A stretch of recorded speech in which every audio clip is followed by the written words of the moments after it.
In a series of announcements, Russia's Ministry of Defense reported significant military gains in the ongoing conflict in Ukraine, particularly in the embattled Donbas region. According to the ministry, Russian forces successfully liberated 2 key settlements in the region as part of their broader special military operation, marking what they described as crucial advances against Ukrainian forces. The Ministry of Defense announced that Russian units operating under Battle Group West have taken control of the settlement of Stelmakhovka in the Luhansk People's Republic. Simultaneously, forces under Battle Group Center were reported to have captured Nikolayevka in the Donetsk People's Republic, pushing deeper into Ukrainian defenses. The ministry portrayed these operations as part of a broader strategy aimed at consolidating control over territories claimed by Russia. These advances come amid ongoing fighting across multiple fronts in Ukraine, as Moscow continues its push to achieve its military objectives in the face of sustained Ukrainian resistance. In addition to territorial gains, the Russian Defense Ministry claimed that its forces inflicted significant casualties on Ukrainian troops across several battlefronts. In the northern sector, Russian units reportedly repelled 2 Ukrainian counterattacks, resulting in an estimated 185 Ukrainian casualties. The fighting in this area also saw the destruction of Ukrainian military equipment, including artillery systems and motor vehicles. Further south, Battle Group West was said to have repelled 6 Ukrainian counterattacks near the towns of Petropavlovka and Kupiansk in the Kharkov region, as well as Torskoye and Serebryanka in Donetsk.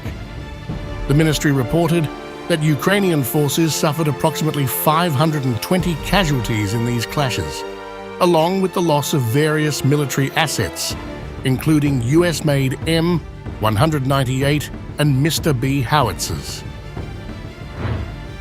Russian forces under Battle Group South reportedly achieved further advances in the Donetsk region, with gains near the settlements of Chasov Yar, Krasnogorovka, Karpovka, Stupochki, and Konstantinovka.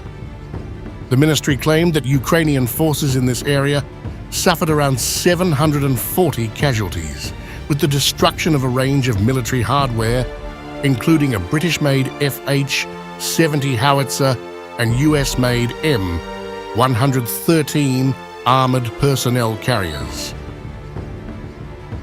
Similar reports of Ukrainian losses were made in the central and eastern sectors, where Battle Group Center and Battle Group East inflicted heavy casualties on Ukrainian troops, according to Russian military sources. The ministry reported that these units successfully repelled multiple Ukrainian counterattacks, further degrading Kyiv's military capabilities. In addition to ground operations, Russian air and missile forces reportedly targeted Ukrainian positions across various regions. The ministry highlighted the destruction of a British-made Storm Shadow missile depot and several Ukrainian UAVs. Russian air defense systems were also said to have intercepted French-made Hammer smart bombs and a HIMARS rocket, underscoring the ongoing aerial and missile exchange between the two sides. These developments highlight the ongoing intensity of the conflict in Ukraine, as both sides continue to suffer heavy losses. The Russian Defense Ministry's reports of success underscore Moscow's determination to achieve its objectives, despite the stiff resistance from Ukrainian forces. The situation remains fluid, with both sides claiming victories and suffering setbacks. The conflict, now in its second year, continues to draw international attention, as the geopolitical ramifications extend far beyond the immediate theater of war. While Moscow has emphasized its military successes, Ukrainian officials have often disputed Russian claims, pointing to their own tactical victories and the resilience of their forces. As the conflict grinds on, the toll on both military personnel and civilians continues to mount, with no clear end in sight. The international community remains deeply divided over the conflict, with Western nations imposing severe sanctions on Russia while supplying military aid to Ukraine. Meanwhile, diplomatic efforts to resolve the conflict have largely stalled, with both sides entrenched in their positions. The latest Russian claims of battlefield success are likely to further complicate any potential negotiations, as Moscow seeks to consolidate its territorial gains while Kyiv continues to resist. As the war in Ukraine continues, the situation on the ground remains volatile. Russian forces are making strategic advances, but the cost in human lives and the broader implications for global stability are profound. In the words of the infamous Game of Thrones mantra, winter is coming, and for Ukraine, this foreboding prophecy is becoming a stark reality. As the cold months approach, the fallout from Russia's targeted strikes on Ukraine's energy infrastructure is deepening, leaving the country facing a severe power crisis.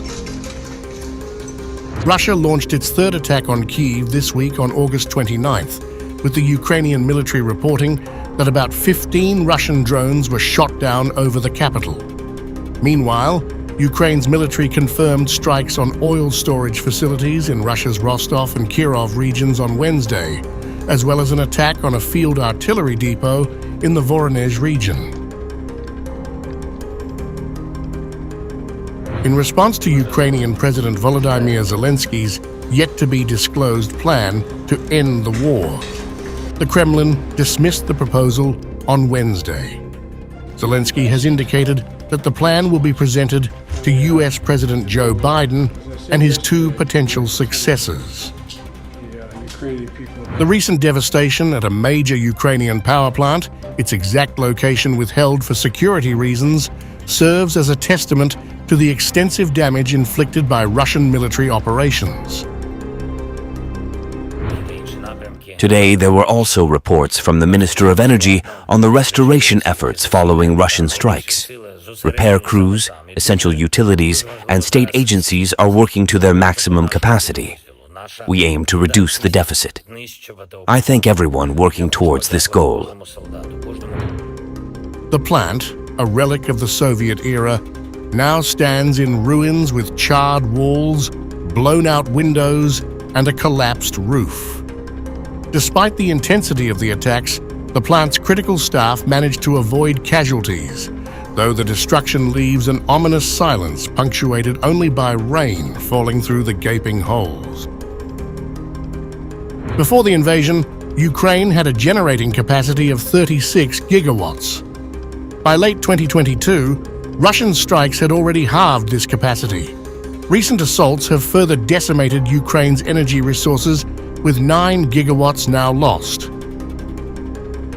The remaining power largely comes from nuclear plants, which have not been targeted by Russia.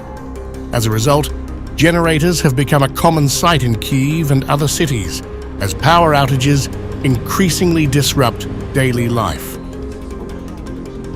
Experts claim that the recent barrage, involving over 100 missiles and drones aimed at Ukraine's energy distribution networks, has exacerbated the crisis.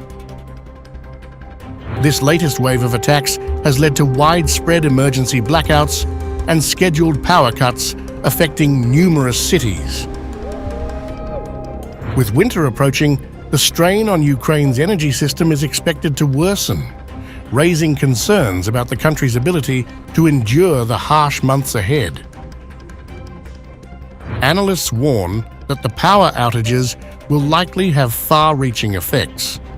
From challenges faced by elderly residents in high-rise buildings to interruptions in business operations, the consequences are severe.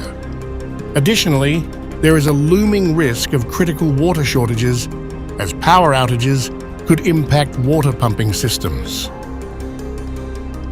Meanwhile, A meeting of the Ukraine NATO Council was held on August 28th, where Ukraine's defense minister briefed allies on the country's most urgent needs, focusing on air defense and the protection of critical infrastructure. Throughout the day, efforts to mitigate the consequences of the Russian strike on Kryvyi Rih have continued, and once again, ballistic attacks. There was a strike with a guided bomb on Kupiansk, right in the city center. People were trapped under the rubble. Unfortunately, there are casualties. My condolences to their families and loved ones. The European Commission also has announced plans to fund small-scale generators to help decentralize Ukraine's power system. However, these measures offer only limited relief. While efforts to repair damaged power stations may restore an additional 2 to 3 gigawatts of capacity, this is insufficient to fully address the crisis. Russia's strategy of targeting Ukraine's infrastructure, combined with the waning support from Western allies, seems to be aligning with Moscow's long-term objectives. The persistent strikes and the strain on European financial resources might play into Russia's plans, potentially weakening Ukraine's defenses as winter arrives. Ukrainian officials are actively seeking additional funds, with negotiations underway to secure up to $50 billion from frozen Russian assets and other sources. We have now received a new inflow from the United States. $3.9 billion has been transferred to the Ukrainian Treasury account. I am grateful to our partners for their support. We're also working with the European Union to obtain about 4 billion euros in assistance that Ukraine needs in August. Recent US aid packages reflect ongoing Western commitment, but the reduction in European aid raises concerns about the sustainability of this support.